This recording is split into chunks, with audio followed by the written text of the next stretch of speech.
बहती नदी में कैसे बनते हैं पुल? पानी के बीच कैसे बनते हैं पिलर? जाने किस ट्रिक का होता है इस्तेमाल। ज्यादातर लोगों ने नदी, नहर और समंदर पर बड़े बड़े पुलों को जरूर देखा होगा।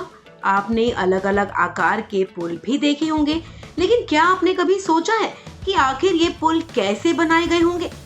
आपको बता दें कि ज्यादातर नदियों पर पुल पिलर के सहारे ही टिके रहते हैं। ऐसे में क्या आपके मन में भी इन पिलर्स को देखकर ये सवाल आया होगा कि आखिर नदी के इस बहाव के बीच इन पिलर्स को कैसे बनाया और खड़ा किया होगा? इंजीनियर्स ने इन पुलों को बनाने के लिए किन तरीकों का इस्तेमाल किया होगा? नहीं ना? तो चलिए आज हम अपनी इस खास रिपोर्ट में आपको बताएंगे कि आखिर नदी और समंदर के बीचों बीच पुल का निर्माण कैसे किया जाता है। सबसे पहले आपको बताते हैं कि गहरी नदी या समुद्र पर पिलर्स के ऊपर पुल बनाने के लिए पानी के बहाव की रफ्तार, गहराई, पानी के नीचे की मिट्टी कौन सी है, पुल का कुल कितना भार है और उस पर चलने वाले वाहनों समेत भार का बारीकी से अध्ययन किया जाता है। कई बार इस पूरे अध्ययन में महीनों का वक्त लग जाता है।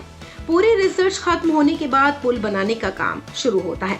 गहरी नदियों, समंदर पर 3 तरह के पुल बनाए जाते हैं। इनमें बीम ब्रिज, सस्पेंशन ब्रिज और आर्क ब्रिज शामिल होते हैं। नदियों और समंदर पर बनाए जाने वाले पुलों का काफी काम दूसरी साइट पर होता है।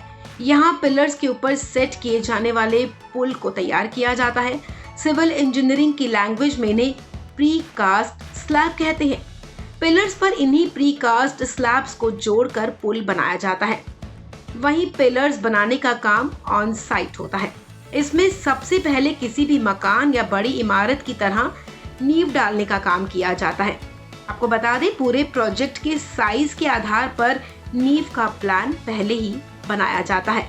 आइए आपको बताते हैं कि कैसे नदियों में डालते हैं पुल की नींव। जिस तरह किसी मकान या बिल्डिंग को बनाने से पहले उसकी नींव डाली जाती है, ठीक उसी तरह पुल में भी नींव बनाई जाती है।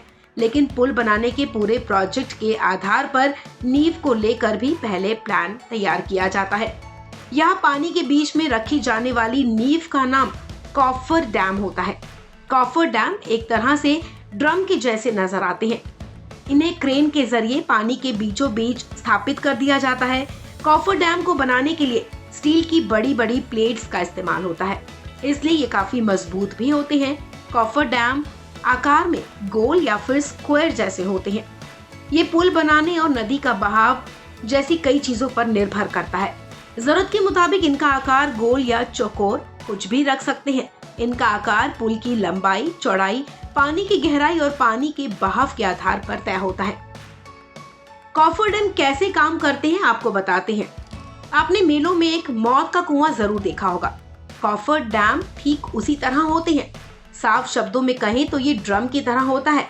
ये काफी मजबूत है। इसे स्टील से बनाया जाता है। पुल बनाने के लिए कॉफर डैम को पानी के बीच में रखा जाता है। नदी में बहने वाला पानी आसपास से बह जाता है, लेकिन इसके अंदर नहीं आता।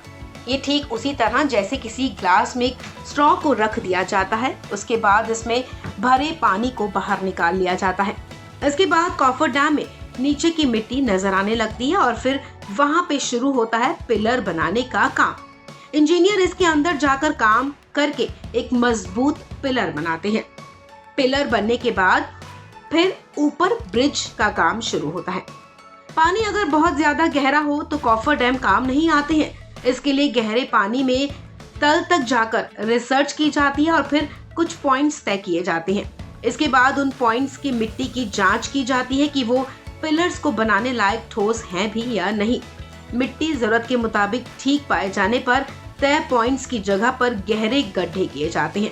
इसके बाद गड्ढों में पाइप डाले जाते हैं। इन्हें समुद्र तल या नदी के तल के ऊपर तक लाया जाता है। इसके बाद इनका पानी निकालकर पाइप्स में सीमेंट, कंक्रीट और स्टील बार्स का जाल डालकर पिलर्स बनाए जाते हैं। पिलर्स बनने के बाद प्री कास्ट स्लैब्स को लाकर यहाँ पर फिक्स कर दिया जाता है और इसके बाद एक पूरे पुल का निर्माण काम संपन्न हो जाता है। इस खबर में फिलहाल इतना ही। तमाम अपडेट्स के लिए आप बने रहें वन इंडिया हिंदी के साथ।